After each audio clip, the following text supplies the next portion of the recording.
I'm going to introduce right now actually 4 people. I need to look on my little intelligent cards. So first of all, there are 2 people who will join me right now on stage. These 2 people actually, how I should describe it, they are crossbreeding. They're playing around with grapes to create something new because our whole environment, our global environment keeps changing. For example, possibly in the next 50 years, the Riesling will die out in Germany because it's getting too warm.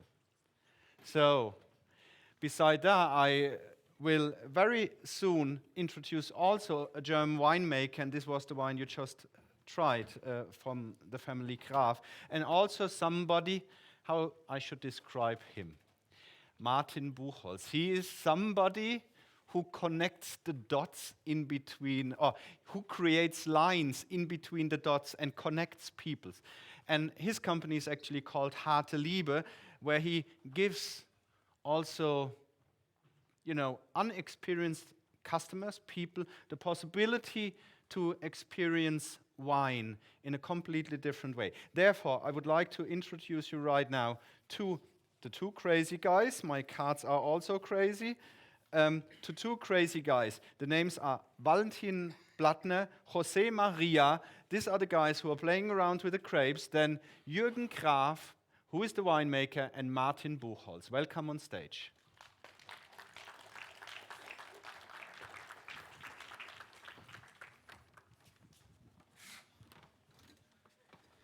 Please. Thank you, Jörg. Always in public. Perfect. All right. Hello, everyone. Jörg said it yesterday in his opening speech. He named it wow. I put it in my own words. I'm hardcore flashed. This is wonderful what's happening here, and I would like to thank to Christian, Johanna, but as well Antonio and Natalia in the background and all the lovely work from Teatro Goya. This is not normal for us being on stage here, and super, super happy to be a part of the Best Chefs Award, and especially with Food with Science. What we experienced today is, I would like to copy or echo the words of Shay this morning from Redefined Meat. We bring a new paint to the chefs or to the winemakers. With me, I mean especially Valentin. And if we jump to the presentation, this would be nice. Then we will guide you now through a very quick 30 minutes hardcore grape scientist in our own little languages. But we have one tradition earlier. No matter where we are, we have our opening ceremony, which is we cheers each other. So I completely feel Natsuko, who was like, hey, finally I get a wine after her presentation. I'm happy that I have it here because I'm terribly nervous. So for all of you who tasted before, cheers to you and to one of the best sounds in the world. Cheers. Me too. Cheers. Could we switch into the presentation mode? This would be lovely. Salud. Cheers. Salud. Salud. Perfect. So that, as it said, this is our opening ceremony. And before we start into it, so who of you knows the wine Cabernet Sauvignon? Hands up. Okay, I see a few. And now the question to the group, how old is this grape? What do you think? Shout. No microphone needed. What do you think, how old is the grape? 900, what else? 300, okay, what else? 100?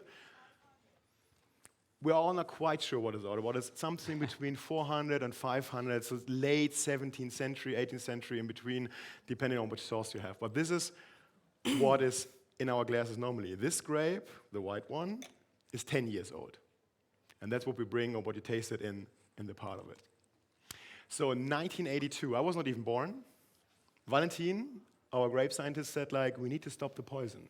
So what was that? You just woke up in the morning and said, like, we need to do something different, or what was your background? Why you come from Switzerland and said, like, okay, today we do it differently, or what are your thoughts about that? No, in Switzerland, since we speak different languages, I speak German, Swiss German, and I was sent to the French part of Switzerland in a wine-growing area near Neuchâtel to learn French in a vineyard. And beautiful view, the lake, and just fantastic. But every Monday, spraying the grapes. So viticulture is fantastic, but spraying is not the thing I like. So I thought, well, seems to be necessary to have some varieties which do not need spray, which are resistant to fungus themselves, which was forbidden, which wasn't allowed, which was criminal, which was all sorts of funny things, but Really? didn't exist even. And so I thought, well, let's have a go. So I wanted to plant my own vineyard in the Jurassic Mountains, new county, new area to plant grapes, have my own vineyard, my own grapes, and of course resistant varieties. So I started a breeding program in 1982, very selfish, just for me.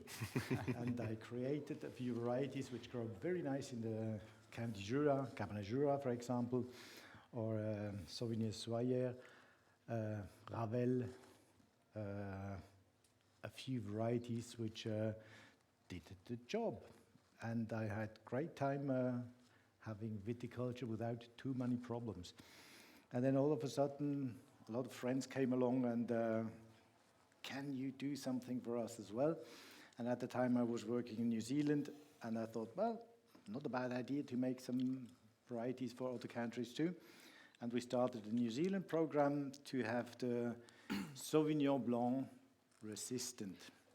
And Sauvignon Blanc is a child of Cabernet Sauvignon. Cabernet Sauvignon is a cross between Cabernet Franc and Sauvignon Blanc.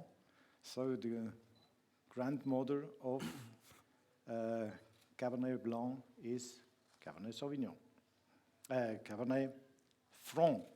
And I'm glad Model. that you're also stumbling with it, because I'm sometimes totally lost when you explain all the beautiful grapes. Right. Same with, or maybe you in the part, but this is Family tree, you know, that's So, always. but the main part is like, so you did something illegal at the beginning. Oh, You yes. started with things like, okay, the politics is not ready, the police can come to your vineyard anytime, but you said like, no, we need to cross borders, but also with the best chefs we're doing, try to invent new things, and that's why sometimes you need to bend a little bit. And then you did it for nearly 9 years. You tried breeding. You go back and forth. So in 1991, you told me, after I think 350 or 35,000 seeds you crossed and did, you find the first good example? Or what was then where you said, okay, Well, that 91 crosses, there were 30,000, 35,000 seeds, out of which just a few survived. As simple as that, because we had to find resistant and the quality. So you make a lot of seeds, and the ones which survive, you look how the quality is. We had some plants which were perfectly resistant, even resistant against having grapes. Didn't help much. And finding something which has grapes, are resistant, and a good flavor as well. Coming from the Cabernet Sauvignon line, the quality is quite given, and some reds are very dominant in that Cabernet Sauvignon flavor, so it's not too much, too difficult in the Cabernet Sauvignon flavors, which you can see in the white one. It's quite close to Sauvignon Blanc. But there were some old resistant varieties which the quality was really, let's say, questionable. you can say the real word, shit. Yeah, okay. I mean, They were just that I good. mean, it's taste is a personal thing. De Definitely. gustibus non est disputantum. You shouldn't talk about or discuss about flavor. Exactly. But if it is a nice flavor, people buy and drink it. As simple as that. But And for all people who think like, okay, what are you doing now? Are you sitting in a laboratory? Do you doing like gene-modified things? We brought some pictures for you. So like, okay, what is Valentin and the whole team doing? So this is manual work. So everyone from them, I call it in my own words, they were the bees. So they pretended to go from flower to flower and make love to them. Your picture in your head right now, whatever you want. But this is how it looks like. So you see your team on the left-hand side, and then with, I don't know the English word, but with a pipette, going from step by step, and we also brought a video, so maybe you could say something about what you see in here on the video. well, it all starts off with for not allowing the wrong pollen to get on the female part, you have to emasculate the flower. I know it's a difficult word, but it has to be done.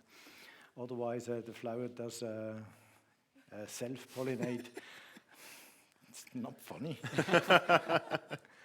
See, that's the hard work. You have to take away all the male parts of the flower, and then you bring in in this case, the male part from another flower. In this case, it would be a Cabernet Sauvignon. We put it on the resistant variety, and so we just marry officially the plant by Cabernet Sauvignon, and then we get thousands of children.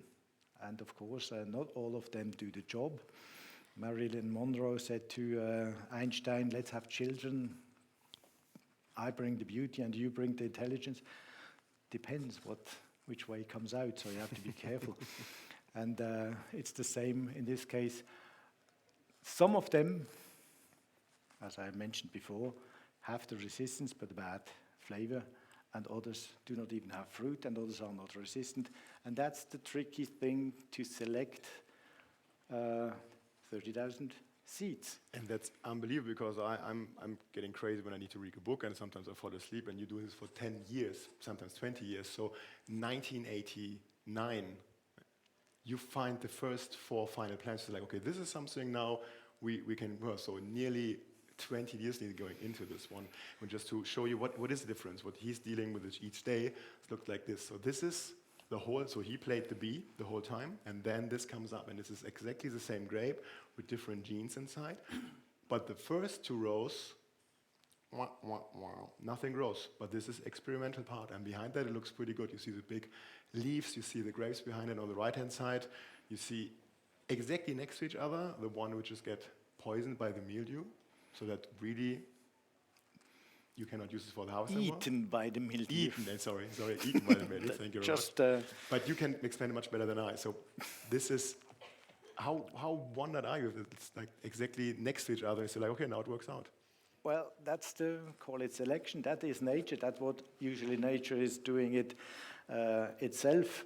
Only the best one survives. You wouldn't see the bad ones because they're killed in the field, and only the one which is surviving climbs up the tree, and that's the one you find actually up on the tree. It's exactly the same in small scale we do, and the only thing, as I said, is we marry them together, and we know the parents, and we know all these ones are the children of, just to give us an idea which direction the flavor is going to be.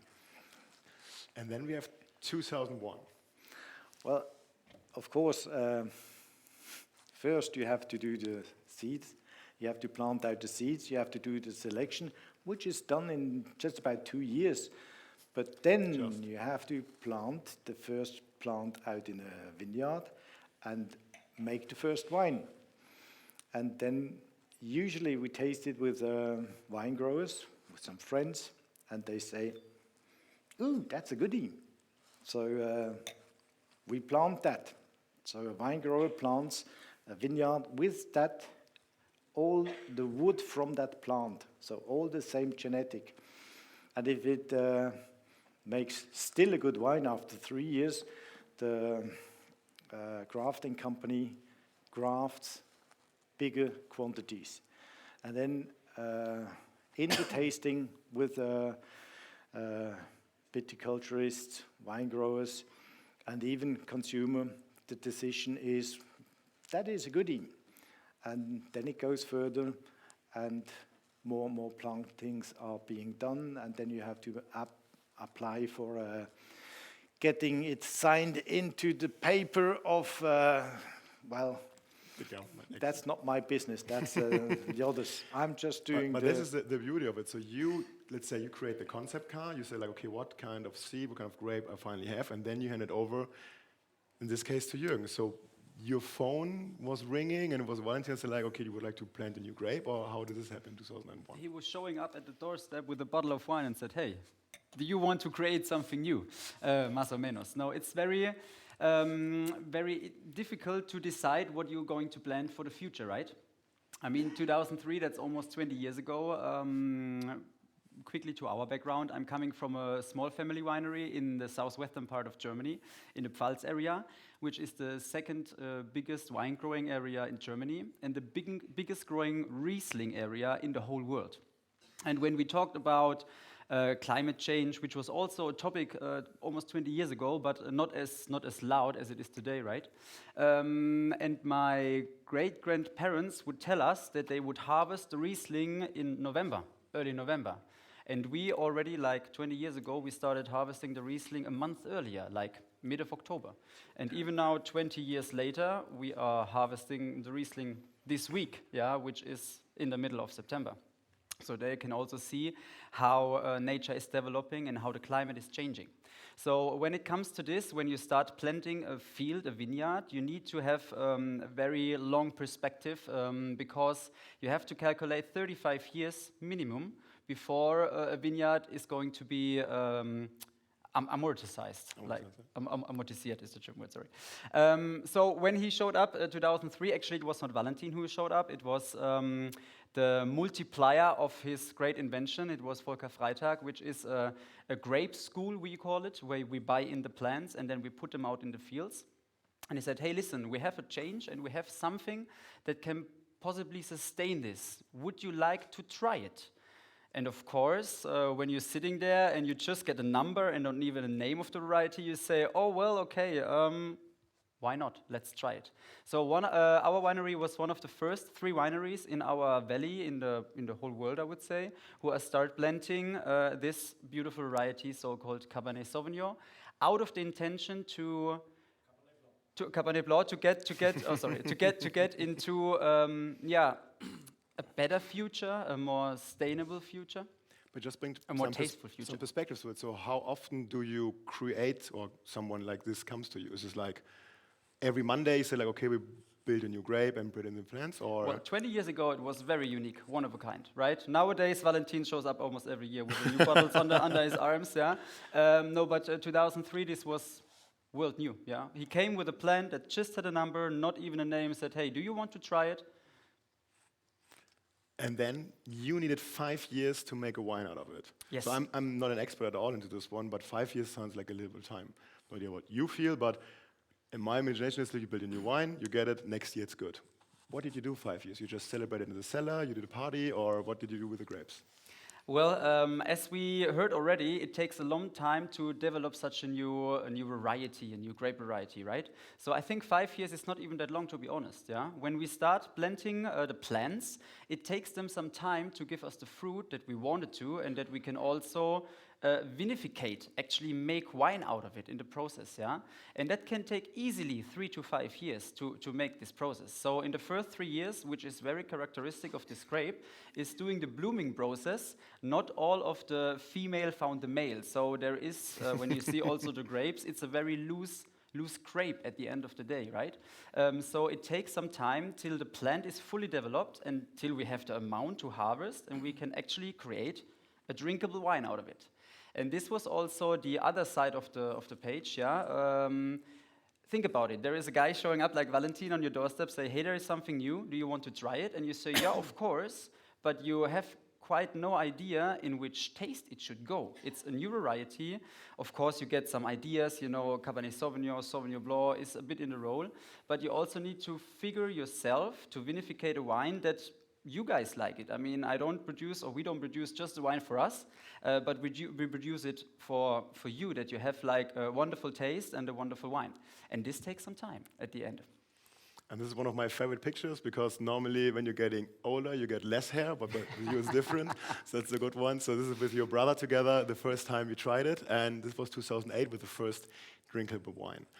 And then after, nearly 30 years, we're getting into it, that the number which everyone was not talking about, the VB912601, which is called the whole time like this, got officially approved by the government from Germany, and I think it's only sellable as well at the moment for France. Well, it's finding its way now. I think Valentin can It's European certificated. Nice. Every Europe country has different laws, of course, but it's a European country, and every country can accept it for them as well. but Germany was first, and Switzerland was last, but that's another story. But this is then when the new name was created.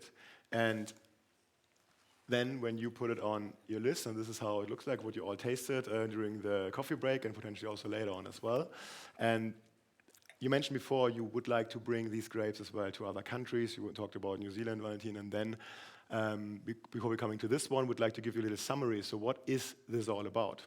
So for all you know, there was a question at the beginning, so the Cabernet Sauvignon is like the red grape, but Valentin pimped it, say this way, with 3 disease defense mechanisms to make it more in a better future way. Is it like this so easy, or? No, of course. It's not that easy, otherwise everybody would do it. As you see, it takes a long time, it takes a lot of seedlings. That's only the 30,000 seedlings for that one. At the end, I made in my life over 1 million seedlings, but that's also because then other countries came along and asked, how about our varieties in Spain, in New Zealand, whatever. So we have the program all over the world at the moment. Perfect. And then maybe Jürgen, you can explain a little bit more about the 80% less pesticides, or what happened. You touched a little bit with the Riesling that you have it now an earlier harvest, but why is the Riesling now earlier harvested? So Jörg mentioned it before we came up the stage. He said in 50 years, Riesling maybe not exist anymore, and he's not wrong with that. As I said, we are coming one of the biggest Riesling growing area in the world, and Riesling is, I mean, everyone knows Riesling all over the world, right? It's one of the most dramatic and most tasteful white varieties. And doing climate change, the plants get in so much stress during the grape production that levels of acidity and sugar are changing drastically. So we are losing acidity, which is one of the main character of the Riesling. So when we talk about adjusted to climate change variety, we're talking about that the Cabernet Blanc is very, very easy with what's going on at the moment with more warmer, hotter temperatures, and more important, the less water also. The 80% less pesticide, I mean, this is like the jackpot, right? There is a big discussion going on in the wine world about should I make my plants biologically, ecologically, or in a conventional way. And this is a fight that's going on for years, and there is so many perspectives on the table. And I think Valentin did a great job to brought a big alternative to that, because the discussion here, if it should be biological or conventional, is not there anymore, because you almost hardly need any pesticides anymore or other sprayings in the biological way to maintain those grapes, and this is like the perfect shot. And also, which is not there, but which is also a positive side effect, is all the grapes where they planted, they are founded on the soil. So the soil is our biggest giver for the plants. And what also happens during the past 20, 30 years, that the machineries is getting bigger and more heavier, and the more you need to drive through the field with your tractor, the more weight, the more stress you give to your soil. And when you say 80% less spraying, that's talking about in an ecological way in a normal year, that's like 1 time less per week driving with like 2 to 3 tons through a row. In a conventional way, it's over 2 weeks. So long story short, we also need less machineries in the field, which keeps the soil healthier. Sounds like a perfect plan for everything. So when do we get more? Why don't we do it for every time? Or actually what your first thoughts would be after that, going to another country to also bring this knowledge in there. And that's why we have Jose Maria here for traveling then from 2 Germans and 1 Swiss guy to Spain/Catalonia now. And so now you here.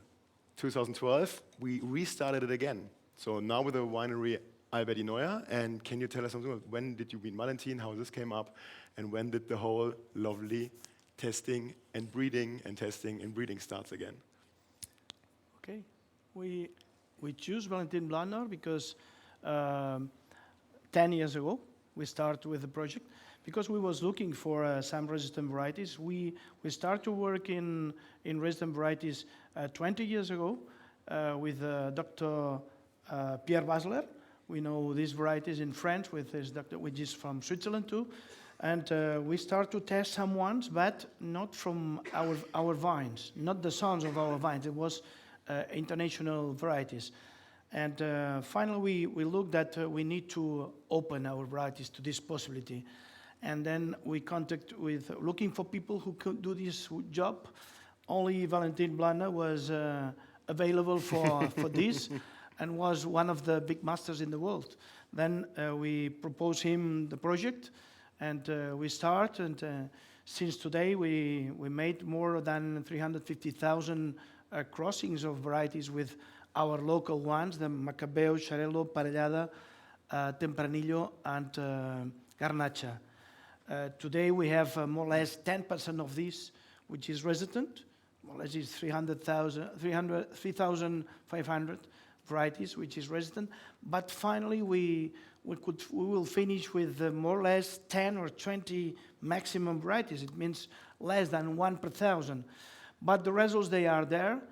This year we made, for the fifth year, we made microvinifications of practically 300 different varieties who look quite well, look aspect quite good, because a lot of the resident varieties, sons of our varieties, they have the resistance, but you look at the vine and it's not good, because they grow so small or they grow too much, but they don't make grapes. Then you must select resistance, but quality and some production. Exactly, and when we were at your winery on Friday, this is just a panorama shot from him. It looks like all the same. On the left-hand side, you see the grapes, the big leaves. On the right-hand side, again, a little bit desert feeling, but this is exactly the same vineyard. So this is where you testing with Valentin and with your whole team to see what kind of new wine bring in.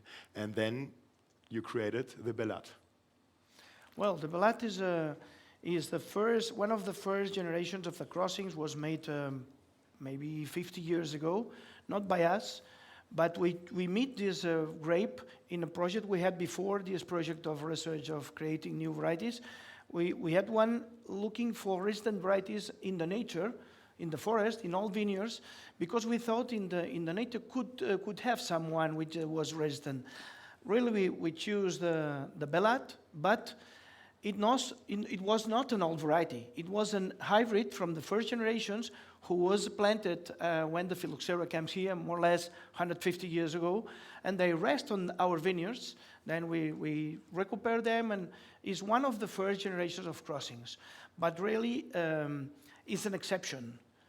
The first generation of crossing was not so good. This is an exceptional wine. A little style Pinot Noir, Soumoy, Trepat, Mourvèdre. The profile of the wine is a little like this, very round, soft tannins, and they don't need any one protection too. Also, on the vineyard we have with these 300,000 varieties actually, we don't make any one protection, no anyone, zero in the last 11 years, and it's perfect. Nice. And that's clear that is the future. Maybe the problem is not on the varieties. The problem is more in the brain of a lot of winemakers like me, that we made a discourse about history, about our varieties, that they are adapted to a climate change, adapted to our soil. No, that's not true. Really, they don't do anything. We protect them. Yes. Because cloning them from last 500 years, we don't believe they have evolution. Cloning, there is no evolution. Sometimes it's a small mutation who could change the clone, the color of the skin, like the Tempranillo white or the white Garnacha, but nothing more. They don't give anyone resistant to anything. And making sex with them is when they recuperate the biodiversity. With the sexual reproduction is when they can express a lot of things, and then crossing with all the types that is more resistant, we can obtain these high performance varieties. Thank you very much for this excuse. And if you're all lost now in between, because it was 30 years or 40 years of evolution pressed in 30 minutes, the only thing we should remember, these are the guys who make it happen, and to create a wine, what Jürgen says, which suits you. And no matter what kind of wine is the best one, is this one which tastes. But the long-term goal from all of us in here is to create something sooner or later like this. And we have the biggest grape in the world, and we just need to harvest it, and we are done in a perfect taste. Cheers to all of you. Thank you very much. Thank you very much. Muchas gracias. Cheers. I sang with white. One of the best sounds in the world. Cheers. I couldn't arrive in a better moment than this one. You want to have a glass? I wouldn't mind. Come on here. Who was it? Who wants a glass of wine? Of course, John. Go, John. Brave enough. So as you possibly Cheers, know, John. we are running already short, but it's good to see that so many people are working hand in hand together on a better future, also to protect what we have, and sometimes also scratching the border to be illegal about certain things. But, you know, as I said just about John, sometimes you just have to be brave enough. That's what it is. Thank you very much to all of you to be here. Thank you very much for the wine, what will maintain with us today and also tomorrow, as far as I know, at the gala. So thank you very much for this very interesting topic. Thank you. Thank you, Jörg. Thank you. Bye-bye. Thank Thank you very much. Cheers. Nehmen wir die mit, oder? And where's my glass now? You just gave it away. Just keep it somewhere there.